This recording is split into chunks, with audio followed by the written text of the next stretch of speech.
오늘 본문은 에베소서 3장 14절부터 19절 말씀입니다. 제목은 에베소 교회를 위한 바울 사도의 간구입니다. 에베소 교회를 위한 바울 사도의 간구. 에베소서는 우리가 잘 아는 대로 빌립보서, 골로새서, 빌레몬서와 합하여 옥중서신이라고 불립니다.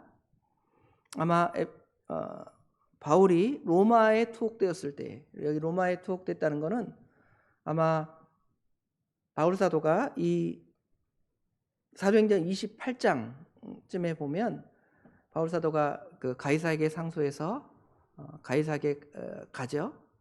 배를 타고 갑니다. 가서 이제 3년 동안 가택연금 비슷한 형태로 있으면서 주변의 여러 교회들에게 편지를 썼는데요. 그때 쓴 편지 중에 하나가 에베소서입니다. 편지를 받는 사람들은 지금 우리가 잘 아는 대로 사도행전 19장에 보면 바울 사도가 3차 전도여행을 하는데요. 그 중에 이제 소아시아의 에베소, 그 어느 지역에 우리가 그 생각을 유추할 수가 있냐면 계시록 2장, 3장에 등장하는 그 계시록의 수신 교회들이 있죠. 에서버두, 사빌라 이렇게 오는데 에베소, 서마나, 버가모, 두아디라, 사데, 라오디게아 하나 빠졌습니다. 빌라델피아가 빠졌죠. 이 7교회가 이렇게 모여 있어요. 주변에 이렇게 모여 있는데 아마 그 교회에 편지를 쓴 것이 아니겠는가. 지금 이제 이 에베소서를 그냥 우리는 딱 에베소서니까 에베소 교회만 썼다 이렇게 생각을 하는데 그 에베소서의 특징은 회람서신이라 그래요. 회람서신이라는 말은 그 편지를 받고 그 편지 어떤 개인 누구에게 써서 예를 들어 뭐 디모데 전서 후서 또 빌레몬서 이런 편지들은 하나님께서 그 사람에게 쓴 편지잖아요. 그러니까 그 사람이 그걸 보고 또 그 말씀을 따라 살아가도록 권면받았다. 우리가 이렇게 생각을 하는데요. 우리도 이 에베소 교회를 그냥 일반 서신으로 생각하면 이 편지의 내용이 에베소 교회에 주어진 것이다. 이렇게 생각할 수도 있지만 사실은 회람 서신으로 그 주변 교회들, 아까 말한 7교회 교회 말고도 그 주변의 교회들에게 그 편지가 다 돌려져서 읽히고 그 교회들이 이런 믿음으로 살기를 원해서 쓰여진 편지라는 것을 알 수가 있습니다. 에베소서는 6장에 불과합니다. 6장. 여러분 한 조금 빨리 읽으면 한 10분? 그렇죠? 10분이면 이렇게 아무 생각 없이 쫙 그냥 읽어 나갈 수 있는 6장밖에 되지 않는 짧은 서신이지만 이 에베소서 안에는 귀한 진리들이 잘 포함되어 있습니다. 기독론, 예수님이 어떤 분이신가? 구원론, 우리가 어떻게 구원을 받는가? 교회는 어떻게 하나님께서 세우시고 이끌어 가시는가? 교회가 어떤 곳인가? 이런 것들에 대한 교회론. 또 말세는 우리가 말세를 어떻게 준비하고 대비할 것인가에 대한 말세론까지도 이 안에 다 포함되어 있을 정도로 중요한 바울의 그 신앙, 사상 이런 것들이 잘 담겨져 있습니다. 그래서 일찍이 종교개혁자 칼빈은 에베소서를 가리켜 뭐라고 말했냐면 바울 작품의 면류관. 바울이 쓴 다양한 서신들이 있는데 더 분량도 많고 내용도 여러 내용을 많이 포함하고 있지만 에베소서는 6장밖에 되지 않지만 하나님의 그 진리의 말씀들을 아주 임팩트하게 짧지만 강렬하게 이 성도들에게 줄 수 있는 아주 귀한 성경입니다. 그래서 우리가 바울 사도의 이야기를 이렇게 언급할 때 에베소 성경의 많은 부분들을 우리가 이제 인용해서 하나님 말씀을 가르칠 때가 있는데 그만큼 에베소서는 이 하나님의 말씀을 잘 가르쳐주고 정리해 준 거라 볼 수 있죠. 어떤 분은 에베소서 이 6장을 가지고 설교를 하시는데요. 책이 그 6권 그것도 한 30페이지, 50페이지짜리 그 책 6권이 아니라 한 300페이지에서 한 500페이지 되는 책들을 6권으로 설교한 거예요. 설교. 그만큼 하나님의 귀한 말씀을 잘 포함하고 담고 있는 성경이라고 할 수 있습니다. 교회 역사 가운데서 아주 교회에 가장 큰 영향력을 끼친 바울 서신들 중에 하나라는 것을 우리가 생각해 볼 수가 있습니다. 자, 그 내용들을 보면 1장부터 3장까지 내용은 어떤 내용이냐면 성도들의 구원에 관한 거예요. 성도들의 구원에 관한. 하나님께서 하나님의 백성을 구원하셨는데 특별히 어떤 부분들을 이야기하고 있냐면 유대인들을 구원하시고 이방인들을 구원하셨다는 거예요. 유대인들을 구원하시고 이방인을 구원하셨다. 전에는 유대인들밖에 하나님의 은혜를 받지 못했는데 이제는 너희가 이스라엘 밖의 사람이고 약속의 언약들에 대해서는 외인이고 세상에는 소망도 없고 하나님도 없는 그런 자들이었는데 이제는 전에 멀리 있던 너희가 가까워져서 유대인들이나 이방인들이나 한 형제가 되었고 믿음 안에서 한 교회를 세워 나간다. 그래서 에베소서는 교회에 관한 이야기를 가장 많이 담고 있다고 합니다. 그런데 그 교회를 4장부터 6장에는 성령 하나님께서 이제 구원을 이루어 가시는 거예요. 이미 이루어 놓으신 구원, 예수님의 십자가의 대속을 통해서 이방인들과 유대인들이 다 하나님의 자녀가 되었고 하나님의 은혜를 받았는데 우리가 잘 아는 에베소서 2장 8절 너희가 그 은혜에 의하여 믿음으로 말미암아 구원을 받았으니 이것은 너희에게서 난 것이 아니요 하나님의 선물이라 그랬잖아요. 이런 귀한 이미 받은 그 구원을 이제 4장부터 6장에는 이제 이루어 가라는 거예요. 서로 사랑하고 연합하고 그렇죠? 성령 안에서 믿음으로 살아가야 할 것을 4장부터 6장까지 이렇게 정리해서 바울 사도는 에베소 교회 성도들에게 잘 편지했습니다. 그중에 이제 오늘 3장인데요. 3장에는 3장 1절에 하나님께서 이것을 놀라운 구원 섭리 계획을 가지고 이루어 가셨다는 거예요. 그것이 그리스도의 비밀이라는 것입니다. 그리스도의 비밀.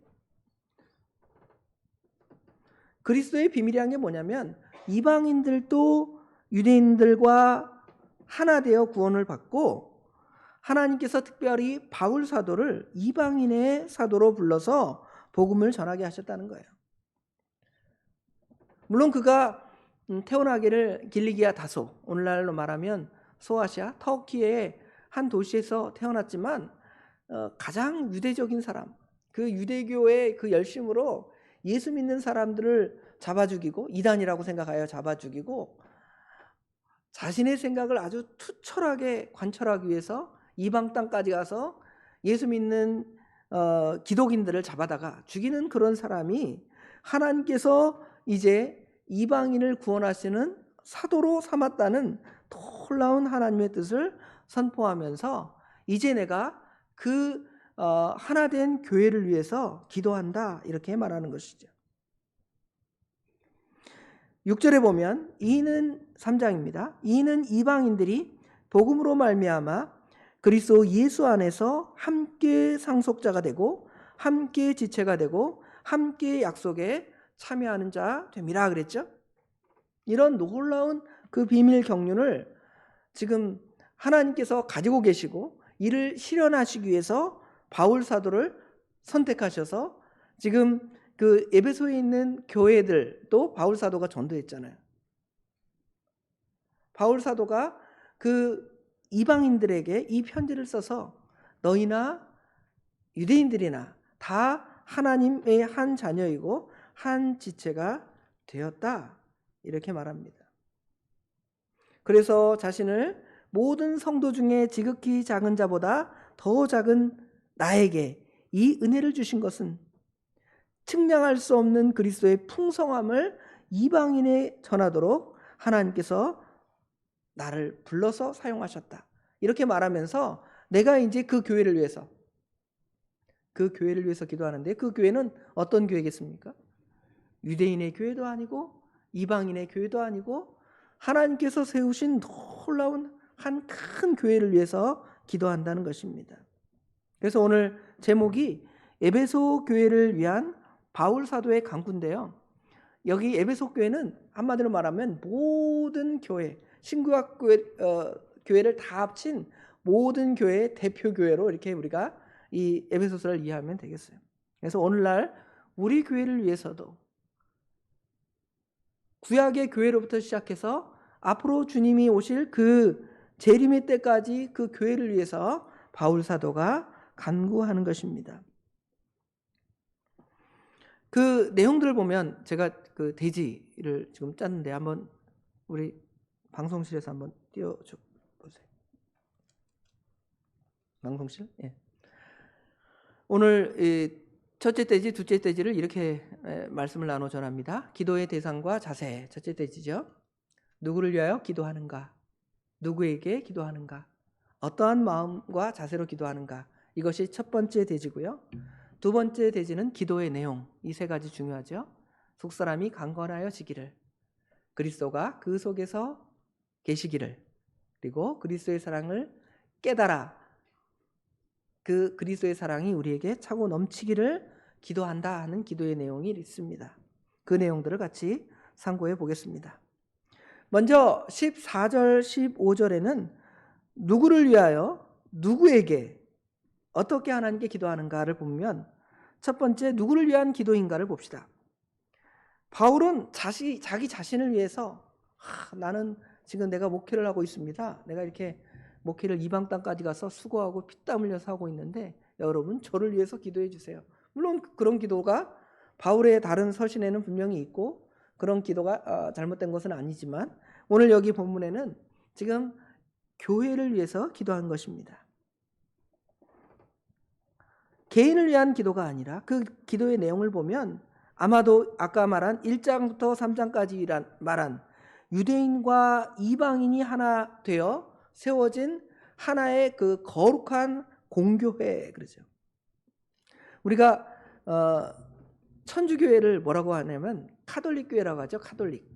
이 카톨릭이라는 말은 그 영어로 이제 캐톨릭, 보편적이다 이런 뜻이에요. 보편적인.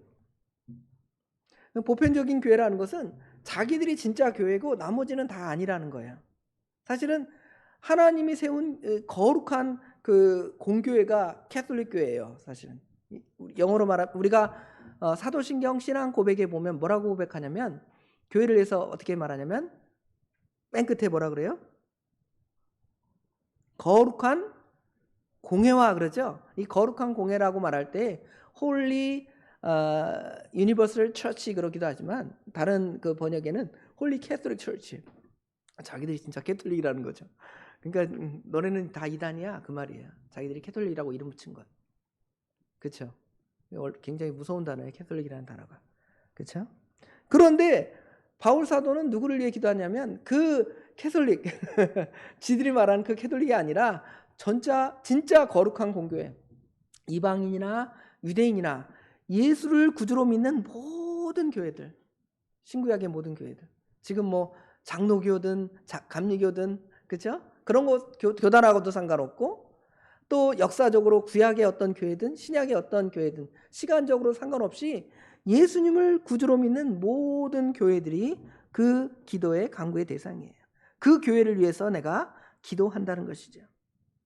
제목은 아까 에베소 교회를 위한 바울 사도의 간구라 그랬지만 그 에베소 교회는 결국은 아까 말한 대로 거룩한 공회, 모든 교회를 위한 기도라고 할 수가 있겠습니다. 우리의 기도가 그렇잖아요. 먼저 그의 나라와 그의 의를 구하라고 우리에게 말씀하신 기도처럼 우리가 기도할 때 먼저 뭘 위해서 제일 먼저 기도 많이 할 때가 있냐면 교회를 위해서 기도 많이 하잖아요. 같이 연합하여 기도회를 할 때에도 교회를 위해서, 한국교회를 위해서, 또 세계교회를 위해서, 또는 우리 도봉교회를 위해서 이렇게 우리가 기도할 때가 있습니다. 그만큼 그 하나님의 나라를 위한 기도가 중요하다는 것을 지금 여기 우리에게 보여주는 것이죠. 그래서 14절에 보면 이러므로 내가 하늘과 땅에 있는 각 족속에게, 이 모든 족속, 여기는 그냥 그냥 족속이 아니라 이 하나님의 은혜를 받는 하나님의 택한 백성들의 개념도 이 안에 포함되고 있는데, 그런 사람들에게 이름을 주신 하나님께 하나님의 교회를 위해서 그렇게 기도하고 있는 것입니다. 누구에게 기도합니까? 기도의 대상이 분명하게 드러나 있습니다. 기도의 대상은 하늘과 땅에 있는 각 족속에게 이름을 주신 하나님께 기도한다는 것이죠. 이건 무슨 뜻일까요? 하늘과 땅에 있는 모든 족속에게 이름을 주셨다. 이 말은 하나님께서는 우주 만물을 창조하시고 창조의 아버지가 되셔서 창조한 모든 피조물들에게 이름을 주시는, 이름을 매기시는, 인격과 그 존재를 창조하시고 생명을 주신 그 하나님께 기도하는 거예요. 여기서 우리가 어떤 누구에게 기도해야 하는가를 분명하게 보여주는 거죠. 우리 기독인 말고도 다른 어떤 사람들도 기도한다고 합니다. 타 종교인들 기도하죠. 불교인들은 부처에게 기도하고, 또 이슬람 교도들은 알라에게 기도를 합니다. 아니면 옛날 미신 섬기는 사람은 그 하늘에 떠 있는 북두칠성을 향해 기도할 수도 있습니다. 해와 달과 별을 가지고 우리가 연초가 되면 해가 뜨면 해에게 빌고, 달이 뜨면 또 달에게 비는 그러한 우상 숭배가 있습니다. 그러나 그런 기도가 다 헛된 것은 그것들이 생명이 있고 그것들이 능력이 있어서 그 기도대로 은혜와 복을 주시는 것이 아니라, 그것들은 아무것도 아니기 때문에 기도에도 헛된 기도가 되는 거예요. 주지도 못하는 사람에게 달라고, 그렇죠? 여러분, 부처에게 나 돈 100원만 주세요. 줍니까? 그렇죠? 10원도 받을 수가 없는. 마치 우리의 자녀들이 자기 부모에게 뭔가를 구하는 것이 아니라 다른 부모에게 가서 이거 주세요, 저거 주세요 하면 그 부모가, 다른 부모가 우리의 자녀에게 주겠습니까? 내 자녀 먹을 것도 없다. 너한테 뭘 주냐? 너네 엄마 앞에한테 가라 그럴 거 아니에요? 우리가 하나님 앞에 가서 기도해야지 엉뚱한, 인격도 아닌 그런 엉뚱한 데 가서 기도할 때가 있다는 것이죠. 그러나 우리가 기도하는 기도의 대상은 하늘과 땅에 있는 각 족속에게, 모든 인류와 모든 피조물들에게 이름을 주셨다는 것은 인격을 주시고 생명을 주셨다는 거예요. 그런 하나님께 지금 바울 사도는 기도한다는 거예요. 여러분도 어떻게 기도하는 것인가, 누구에게 기도하는 것인가, 이런 것들을 이런 말씀을 통해 잘 알고 깨닫고 기도하는 것이 중요합니다. 세 번째로 살펴볼 것은 기도의 자세. 어떻게 기도할 것인가? 여기 바울 사도는 어떻게 기도한다 그래요? 무릎을 꿇고 기도한다. 이 무릎을 꿇고 기도한다는 말은 하나님 앞에 겸손하여 기도하는 거예요. 그냥 우리 자녀들이 마치 부모에게 뭔가를 구할 때 어떻게 해요? 무슨 부모님이 그냥 손만 벌리면 뭔가 나오는 부모처럼 주세요 하면 다 주는 줄 알잖아요. 그렇죠? 우리 하나님께 그렇게 기도합니까? 하나님, 내가 이거 주세요. 안 주면 안 되겠습니다. 가끔 기도회를 할 때 그렇게 기도하는 사람들을 전에 본 것 같아요. 안 들어주면 안 되겠습니다. 이런 식으로 오늘날로 말하면 약간 땡깡을 피우는 거죠. 그렇죠? 그만큼 아이의 심정이 그 기도에 담겨 있긴 하지만 사실은 굉장히 우리 하나님께 불손한 자세라는 것을 알 수가 있죠. 하나님 앞에 오히려 겸손해져서, 나는 그것을 받을 자격이 없지만 하나님이 나를 사랑하셔서 하나님의 자녀 삼아 주셨고, 그러니까 내가 하나님께 그렇게 무릎 꿇고 기도하고 구합니다. 그런 마음을 갖는 것이 어떻게 보면 당연한 기도의 자세를 할 수 있습니다. 롯을 위해서 기도한 아브라함의 모습이 있잖아요. 하나님께, 그렇죠? 무릎을 꿇고 간절하게, 그렇죠? 그렇게 기도할 때에 하나님께서 은혜를 주십니다. 또 기도할 때에는 정말 그 누가복음 18장에 등장하는 그 한 원한이 있는 과부의 기도가 있잖아요. 얼마나 진짜 하나님께 또 때를 쓰면서 일종의 때같이 보이지만, 그렇게 하나님이 반드시 하나님의 택한 백성을 무시하지 않을 거라는 그 마음을 가지고 기도하는 거예요. 줄라면 주고 말라면 마세요. 그것이 아니라, 하나님, 내 기도를 들어주지 아니하면 내가 결코 살아갈 수 없습니다. 이런 마음으로 간절하게 기도하는 그 기도의 모습이에요. 그런데 이게 나를 위한 기도가 아니라 바울 사도는 누구를 위한 기도였냐면 교회를 위한 기도였다는 것이죠. 얼마나 대단한 거예요. 모세의 중보 기도를 생각해 보세요. 모세가 이스라엘 백성들을 다 죽이고 내가 너를 이제 이스라엘의 시조로 삼아서 너로 하여금 다시 큰 민족을 이룰까 할 때에 안 됩니다 그러잖아요. 내가 끊어질지언정. 바울 사도가 그 로마서에도 보면 그러잖아요. 이 민족이 진짜 하나님을 떠나서 하나님의 징계를 받고 있는데 이 민족이 하나님께 돌아오기를 내가 저들이 돌아오면 내가 하나님의 그 은혜의 자리에서 떠나도 내가 이 민족을 위해서 그렇게 기도하고 간구합니다. 그 안이 포함되어 있죠. 물론 다 그런 이 마음이 그 구약의 이스라엘을 위한 기도이기도 하지만 오늘 에베소 3장처럼 신약의 교회를 위한 그 기도가 그 안에 분명히 포함되어 있음을 알 수가 있습니다. 자, 두 번째 대지로 보면 이제 그 기도의 내용을 우리가 같이 상고하겠습니다. 첫 번째로 보면 첫 번째 소지로 16절입니다. 16절 우리 다 같이 한번 읽어봅시다. 16절 그의 영광의 풍성함을 따라 그의 성령의 말미암아 너희 속사람을 능력으로 강건하게 하시오며. 첫 번째 기도는 속사람이 강건해지기를 기도했습니다. 교회의 모든 구성원들이 속사람이 강건해지기를 기도합니다. 우리 기도는 보통 교회의 모든 성도가 다 부자가 돼가지고 잘 먹고 잘 살면 좋겠는데요. 이걸 기도하지만 바울 사도는 그렇게 기도하지 않았어요.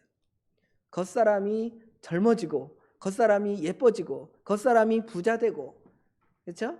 잘 먹고 잘 살기를 기도한 것이 아니라 여기 보면 너희 속사람이 능력으로 강건하게 해달라고 바울 사도는 기도하고 있습니다.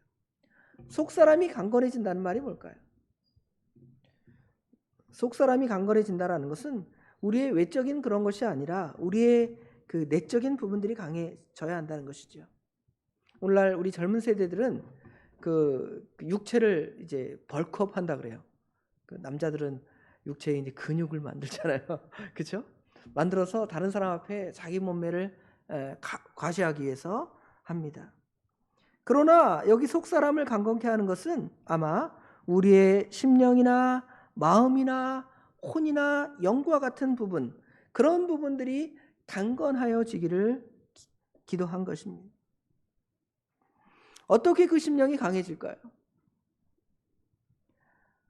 이런 것들을 강건하게 하기 위해서 믿지 않는 자들이 행하는 그런 것도 있어요. 예를 들어 뭐 명상, 수련 같은 거 하잖아요. 그 다음에 무슨 돌을 닦는 거 이런 거 하잖아요. 며칠 동안 금식하고 그렇죠?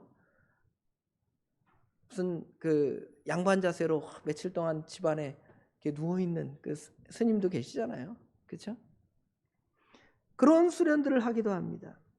그런데 그런 수련들은 사실은 한계가 있어요. 왜 한계가 있냐면 그것을 주관하는 그 영이 문제가 있다는 것이죠. 그걸 주관하는 영. 어떤 사단의 영이 아니라 그 사람이 그 영혼이 죽어 있기 때문에 죽어 있는 영을 강건하게 만들 수가 없다라는 것이죠. 만든 것 같지만 한계가 있는 거예요. 그러나 우리 중생한 사람들은 우리 안에 성령이 와 계시기 때문에 믿음이 연약해요. 다른 사람이 볼 때 왜 이렇게 믿음이 연약한지 모르겠습니다. 그렇게 표현되어지고 말해질 수도 있습니다. 그러나 속사람을 강건케 할 수 있는 가능성이 있다는 거죠. 아까 말하는 명상이나 뭐 도 닦는 거 이런 것들은 결국 한계에 이르러서 예전에 그 성철 그 스님은 대단하게 막 얘기했다가 죽은 다음에 뭐 사는 산이요 무슨 물이다 뭐 그러다가 끝났다는데 그거 되게 사람들이 볼 때 대단한 수련을 했고 정말 뭐 외적으로 볼 때 속사람이 강건해진 것처럼 보일 수 있지만 그 영이 죽어 있기 때문에 결국은 죽은 다음에는 그게 다 아무것도 아닌 거죠. 하나님의 심판에 들어갈 수밖에 없게 되는 것입니다. 그러나 우리 믿음의 사람들은 믿음이 연약해요. 다른 사람이 볼 때 저렇게 믿음이 없는지 모르겠습니다. 그래도 그 사람이 중생하여 거듭났기 때문에 뭐 할 가능성이 있는 거예요. 이제 속 사람을 강건케 할 수 있고 그 육체적인 명상을 하는 사람보다 훨씬 더 영적으로 강할 가능성이 있다는 것이죠. 그러니까 바울 사도가 에베소 교회 성도들에게, 우리 모든 신약의 성도들에게 너희 속 사람이 강건하여 지기를 원한다고 그렇게 기도하고 있는 거예요. 그러니까 우리 주일학생들 한 그 영혼도 귀한 것은 그 아이들이 정말 하나님이 키워서 얼마나 믿음이 큰 사람으로 하나님 만들지 아무도 모르는 거예요. 영이 큰 사람을. 그렇죠? 무슨 뭐 대통령이 되든지 아니면 출세하는 위대한 사람이 아니라 믿음의 사람으로 온전해져서 많은 사람 앞에 그리스도를 나타내고 보여주고 그리스도의 향기를 나타내고 보여주고 하나님의 나라를 보여줄 수 있는 그 작은 영혼, 그것도 무슨 가능성이 있습니까? 커지고 강해질 수 있는 가능성이 있으니까 바울 사도는 너희 속사람이 능력으로 강건하게 해달라고 이렇게 기도한 거예요. 두 번째 소지는 그리스도께서 너희 마음에 계시기를 간구하고 있습니다. 17절에 보면 믿음으로 말미암아 그리스도께서 너희 마음에 계시게 하시옵고 그랬죠. 그리스도께서 너희 마음에 계신다. 예수님이 너희 마음에 계신다. 예수님 내 안에 예수님 여기 내 마음 열 테니까 이리 들어오세요. 그게 예수님이 내 마음에 계신 것입니까? 그리스도가 마음에 거하시는 것은 믿음으로 말미암아 가능합니다. 믿음. 여러분 믿음을 가지면 예수 그리스도에 대한 믿음을 가지면 그리스도께서 여러분의 마음에 와 계신 것입니다. 우리가 성령을 받았다 하는데 성령을 받은 증거가 무엇입니까? 여러분 뜨거워요? 방언합니까? 병 고칩니까? 그러면 저 은사주의자들 앞에 가면 당신은 아직 성령을 못 받은 것 같습니다. 성령을 받기 위해서 한번 뜨겁게 우리 철야 기도를 하고 저기 어디 도봉산 올라갈까요? 도봉산에 나무 하나 뽑아야 성령 충만한 것이 아니겠습니까? 이럴 수 있죠. 그것이 아니라 성령이 우리 안에 계신다는 것은 예수님께서 우리의 구주심을 믿는 것, 그것이 성령이 우리 안에 거하시는 것. 외적으로 막 나무를 뽑는 놀라운 뒤로 넘어지는 입신의 역사가 나타난다 할지라도 그 사람이 예수를 구주로 믿지 않으면 그것은 허황된 그런 역사일 수도 있어요. 물론 모든 그런 행위가 다 허황되고 거짓되다 그렇게 말하지는 않겠습니다. 그러나 그것이 정말 예수님께서 그 사람을 정말 그 역사로 그 사람을 변화시키는 역사가 없다면, 그것이 아니라면 그거는 그냥 외적인 역사죠. 하늘로 불이 내리게 하는 역사 이런 거 외적으로 보여줄 수가 있는 것이죠. 그러나 성령께서 그 사람에게 역사해서 그 사람을 변화시키는 것만큼 중요한 게 없어요. 주 예수 내 마음에 오심, 주 예수 내 마음에 오심. 다른 거 다 부족하다 할지라도 주님께서 내 마음에 오셨습니다. 이것만 여러분이 갖고 있으면 여러분은 능력 있는 사람이에요. 괜찮은 사람이에요. 왜냐하면 그 사람이 변화할 수 있고 그 사람이 능력 있게 될 수 있기 때문에 그런 거예요. 그러니까 바울 사도는 그리스도께서 너희 마음에 계시기를 구한다 그랬잖아요. 그런데 사실 이 편지를 받는 모든 에베소 교회, 모든 신약의 모든 교회들이 다 그리스도가 그들의 마음에 있잖아요. 그런데 말이 그럼 이상하잖아요. 예수 믿는 사람을 위해 기도했는데 믿음으로 말미암아 그리스도께서 너희 안에 그러면 예수님이 여기 갔다 저기 갔다 한다 그 말씀인가요? 오해할 수도 있잖아요. 안 계신데 좀 계시기를 원합니다. 그게 아니에요.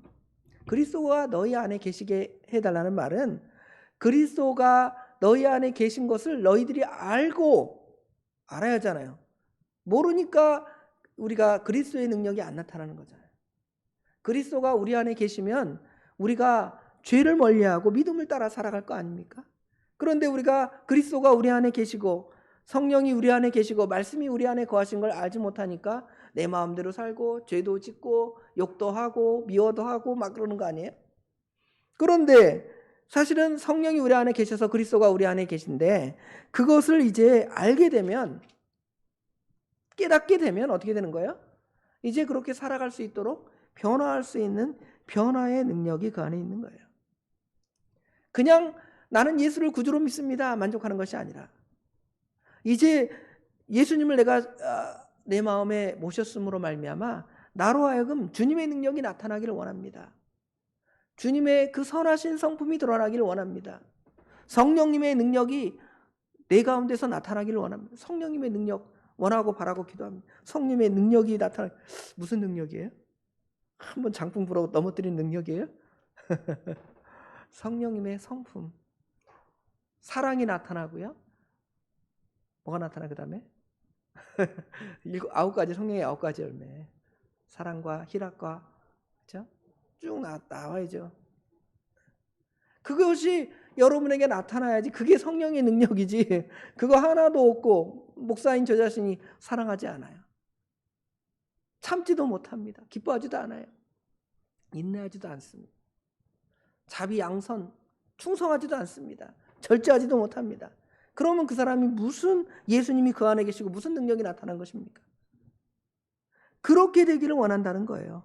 그리스도께서 너희 마음에 계시길 원한다는 말은 1차적으로는 중생하여 거듭나야지 그리스도가 계신 거고요. 믿지 않는 사람에게 나타나는 게 아니에요. 믿는 사람에게 나타나는데요. 믿으면 이제 그 사람이 예수님을 내 안에 모시고 살아가기 때문에, 성령님이, 예수님과 성령님은 같이 계실 거 아니에요, 우리 안에. 그러면 능력이 똑같게 나타나는 거죠. 예수님을 닮아가는, 예수님의 성품을 닮아가든지 성령의 열매가 맺혀지든지 하는 게 중요하다는 것이죠. 어떤 외적인 결과물보다는 그 안에, 우리 안에 계신 그것들을 통하여 우리가 변화되는 게 중요해요. 변화된 그것들을 통하여 결과물이 나중에 나타나겠죠. 근데 우리는 이 변화된, 나 자신의 변화된 그것들을 생각하지 않고 뭔가 으쌰으쌰 뭔가를 만들어 봅시다, 해봅시다, 이런 결과물들에 너무 초점이 맞춰져 있습니다. 그러나 바울 사도는 교회를, 큰 교회를 만들기를 원합니다. 60만 명, 100만 명 되는 교회를 만들기 원합니다. 에베소 교회가 그런 교회가 되십시오, 그렇게 하지 않았잖아요. 너희 안에 예수를 모시고 예수가 계시기를 원하고 너희 속사람이 강건해지기를 원한다고 그렇게 기도하고 있지 않습니까? 그게 우리가 우리 자신을 위해서, 우리 교회를 위해서, 우리 믿음의 사람들을 위해서 기도할 기도의 내용이라는 것을 분명히 우리에게 보여줍니다. 세 번째 소지는 이제 그 성령님의 역사를 통하여 그리스도의 사랑이 이제 깊어지기를 원한다는 거예요. 제가 이 설교를 준비하게 된 원인은 지난주에 이제 계속 가정이나 가정에 대한 이야기를 하면서, 뭐 어버이날과 스승의 날 여러분 노래 알잖아요. 거기 보면 뭐 스승의 은혜는 뭐 하늘 같다, 뭐 어버이의 은혜는 크다, 이렇게 말하잖아요. 근데 그 은혜와 사랑이 물론 크죠. 부모님이 자녀를 사랑하는 그 사랑이 얼마나 큽니까? 학교 선생님이 아이들을 갖다가 얼마나 잘 가르치기를 원합니까? 그런데 그런 부모나 스승은 영원하지 않습니다. 그 사랑이 영원하지 않다는 것이죠. 우리에게 영원한 것은 그리스도의 사랑입니다. 그리스도께서 우리를 위하여 십자가에 못 박혀 죽으시고 부활하셔서 우리에게 영원한 생명을 주신 그것이 크다는 것이죠. 그래서 하늘을 두루마리 삼고, 하늘을 편지지 쓰는 거예요. 하늘에다 편지 쓰는, 바다를 먹물로 잉크 탁 만들어갖고 시커멓게 만들어갖고 편지를 쓰다가 너무 아파요. 그렇죠? 쓸 수 없을 정도로 큰 그 하나님의 사랑, 그것을 깨닫고 알게 해달라는 것입니다. 너희가, 여기 17절 중반절부터 보면 너희가 사랑 가운데 뿌리가 박히고 터가 굳어져서, 18절에 능히 모든 성도와 함께 지식에 넘치는 그리스도의 사랑을 알고 그 사랑이 너비와 길이와 높이와 깊이가 어떠함을 깨달아. 어떠해요? 끝도 없고 한도 없죠. 그렇죠? 측량할 수 없는 그 하나님의 사랑, 그것이 이제 충만해지는데요. 어떤 사람이 충만해질까요? 먼저는 그걸 깨달아야 되잖아요. 못 깨달으니까 그것을 알지 못하는 거예요. 우리 자녀들, 어린 자녀들이 엄마 아빠가 자기 사랑하는 수준, 너 아빠 얼마큼 사랑해? 얼마큼 사랑한다 그래요? 이만큼 사랑한다 그러죠. 그러면 그거는 우리 자녀들이 자기를 이만큼 사랑하는 줄 알기 때문에 그게 사랑 다 한 거라고 생각하고, 우리 엄마 이만큼 사랑해요, 그런 거예요. 그렇죠? 우리도 하나님의 사랑을 알면 그 하나님의 사랑의 분량이 너무 더 커서 이게 측량할 수 없습니다. 그렇죠?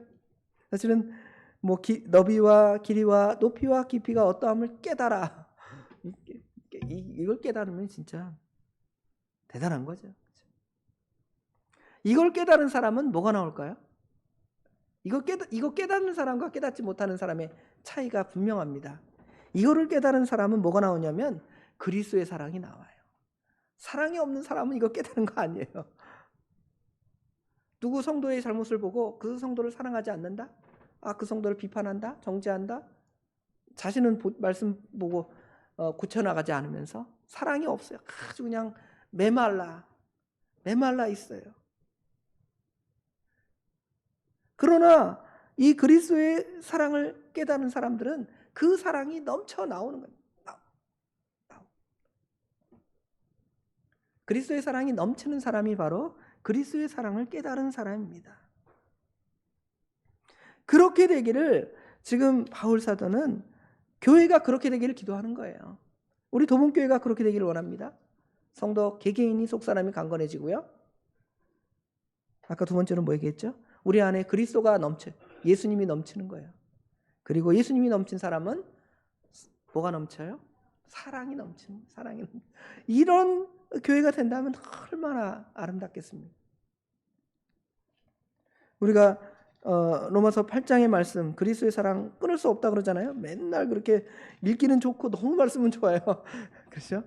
이걸 깨달았으면 로마서 8장 35절부터 마지막 절까지 있잖아요. 누가 우리를 그리스도의 사랑에서 끊으리요? 환난이나 공고나 박해나 기근이나 적신이나 위험이나 칼이랴. 기록된 바 우리가 종일 주를 위하여 죽임을 당하게 되며 도살당할 양같이 여김을 받았나이다 한과 같으니라. 그러나 이 모든 일에 우리를 사랑하시는 이로 말미암아 우리가 넉넉히 이기느니라. 내가 확신하노니 사망이나 생명이나 천사들이나 권세자들이나 현재일이나 장래일이나 능력이나 높음이나 깊음이나 다른 어떤 피조물이라도 우리를 우리 주 예수 그리스도 안에 있는 하나님의 사랑에서 끊을 수 없으리라 그랬잖아요. 이런 사람은 뭐가 나와야 돼요? 사랑이 나와야 돼요. 사랑이 나왔는데 이거는 딱 깨달았습니다. 감사합니다. 사랑이 없어. 제대로 깨닫지 못한 거죠.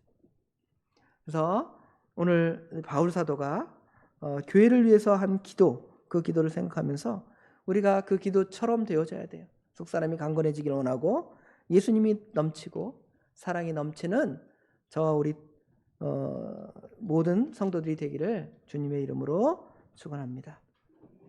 기도하겠습니다.